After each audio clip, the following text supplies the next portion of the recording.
Mr. President, it is a distinct honor for me, on behalf of His Majesty's government and the people of the Kingdom of Tonga, to address the United Nations General Assembly for the first time as Prime Minister.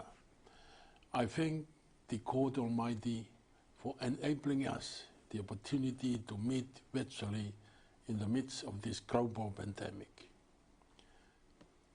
I warmly congratulate Your Excellency on the assumption of your presidency at this historical milestone, where the United Nations commemorate the 75th anniversary of its founding. Tonga pledges our unwavering support towards the success of your term, and we welcome our theme for this session, The Future We Want, the UN we need, reaffirming our collective commitment to multilateralism. Allow me to also pay tribute to your predecessor, His Excellency Mr. Tijani Muhammad Pendi, in successfully spearheading the 74th session of the General Assembly during these unprecedented and most difficult times. I applaud the oversight and dynamic leadership of His Excellency Mr. Antonio Guterres in safely navigating the operation of the United Nations in coordination with member states on the fight against the pandemic. Mr. President, in the context of the defining health crisis of our time, Tonga stands in solidarity with all member states who have been affected by the impact of the global outbreak, resulting in the loss of precious lives and loved ones. I express our sincere sympathy and heartfelt condolences to the member states. While the virus has not arrived on our shores, Tonga is not immune to the overwhelming global challenges that beset us in this juncture. We have activated emergency measures to that effect while undertaking risk assessment and prioritizing the procurement of medical equipment to strengthen our health system preparedness and response. In that connection, I express gratitude to all of our development partners and the international community for their generous financial and humanitarian assistance, in addition to logistical support, which have aptly facilitated Tonga's response to remain vigilant amidst the global pandemic. The economic impacts are affecting different sectors of our economy. According to Asian Development Bank, Tonga will encounter a zero economic growth in 2020. However, the situation is astutely managed within through activation of financial stimulus, while priority is given to health-related activities.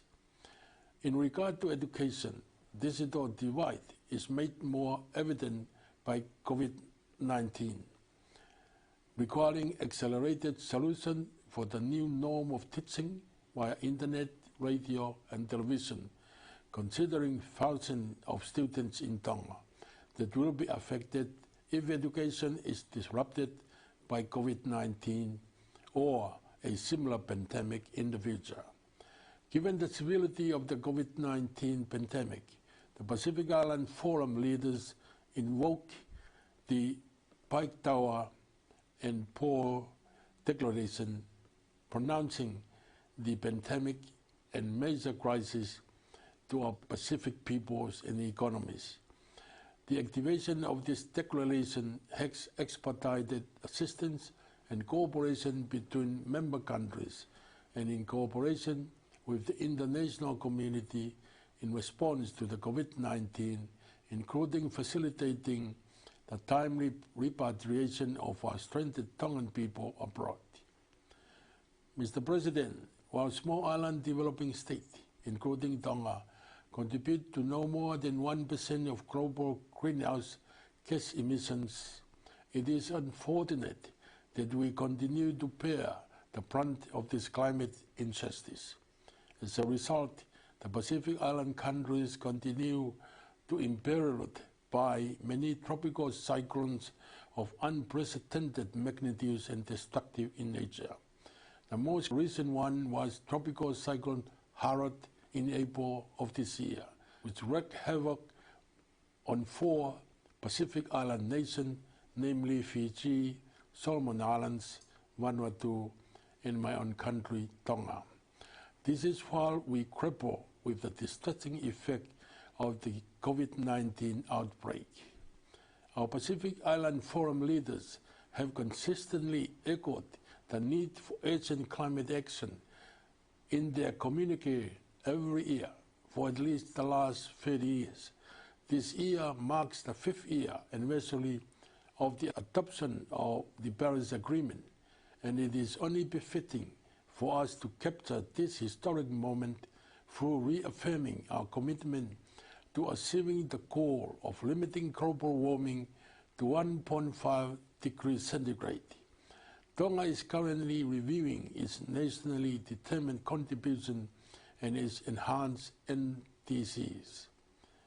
We submitted to the United Nations Framework Convention on Climate Change Secretariat this year. The 26th session of the Conference of Parties to the UNFCCC that was to be held in Glasgow, United Kingdom, although postponed to 2021, remains committed to prepare its long-term low-emission development strategies, which will be communicated to the Secretariat of the COP26 in 2021. While 2020 is marked as the year of delivery for powering the sustainable development for our kingdom through attainment of 50% renewable energy penetration, the consequential project delays caused by the global pandemic through the sudden stop to the market supply chains introduce a major disruption on Tonga's NDCs in the achievement of this target.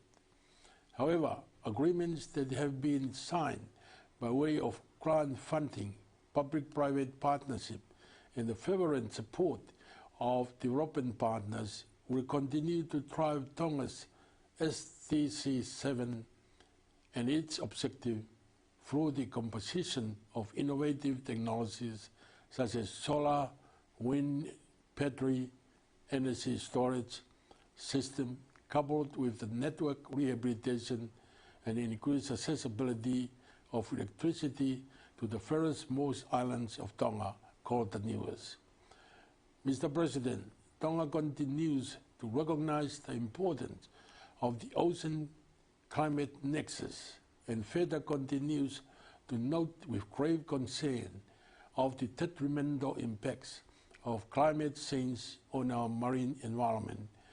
We endeavor to achieve SDC 14 through advancing our commitment to conserve and sustainably use the world's ocean, seas and marine resources through measures taken to establish Special Management Areas Initiative and the implementation of Tonga Marine Spatial Planning Project.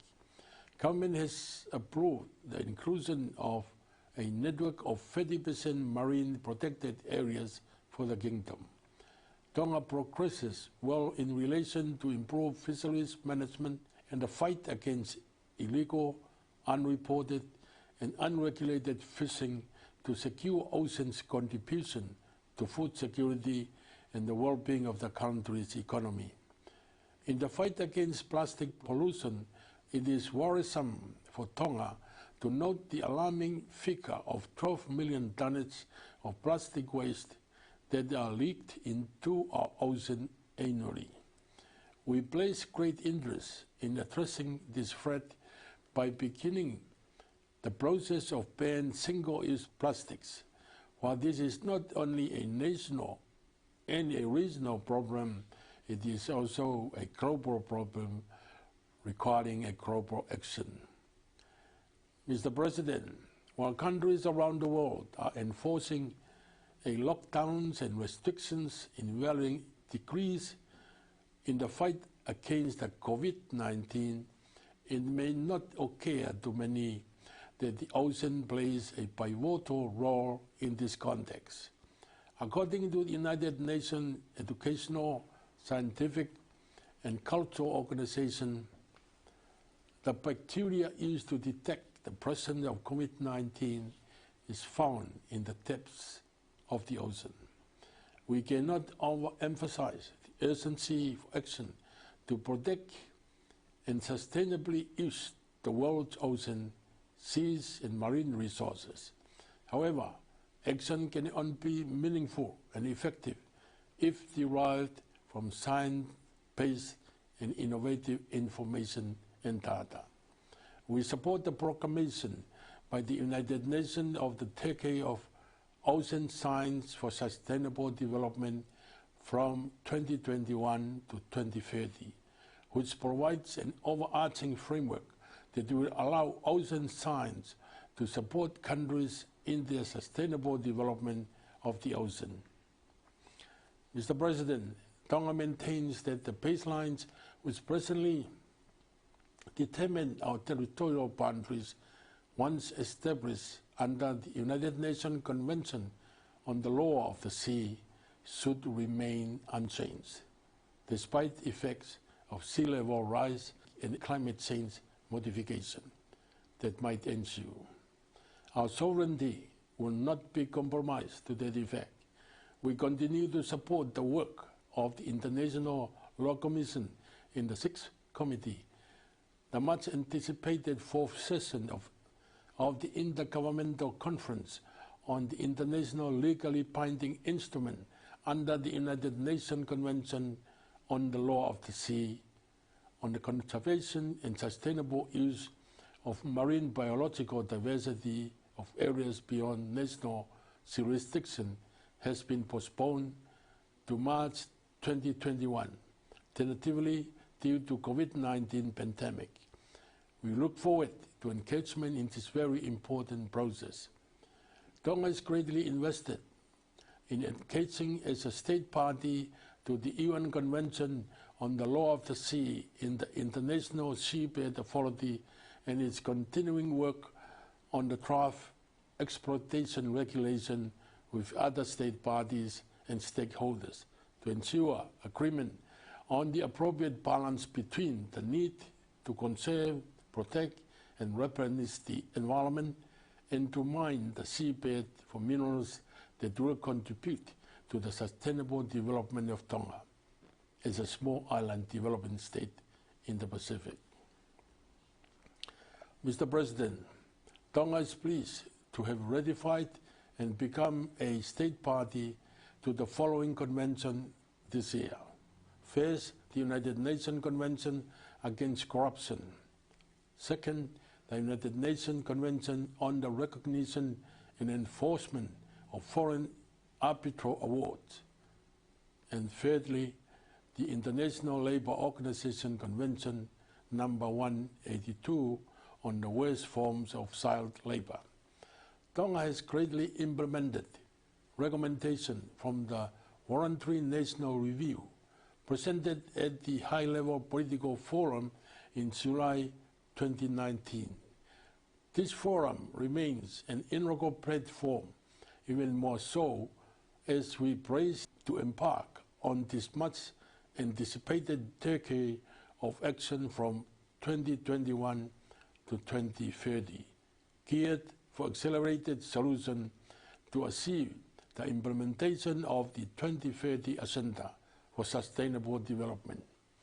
Unfortunately, the intervening devastating impacts of the COVID-19 have impeded progress going forward. It has intensified the vulnerabilities of our country and affects the implementation of some of Tonga's national outcomes under the Strategic Development Framework, which are ultimately linked to the achievement of the priority areas of the Samoa Pathway and our SDG targets. We acknowledge with gratitude the positive engagement of our development partners and all United Nations agencies, including the UN Office of the High Representative for Least Developing Countries and Small Island Developing Countries, the World Health Organization, the UN Department for Economic and Social Affairs, the UNDP, the UN ISCAP, the UN Office for the Coordination of Humanitarian Affairs, as well as the non-government organization and civil society organization.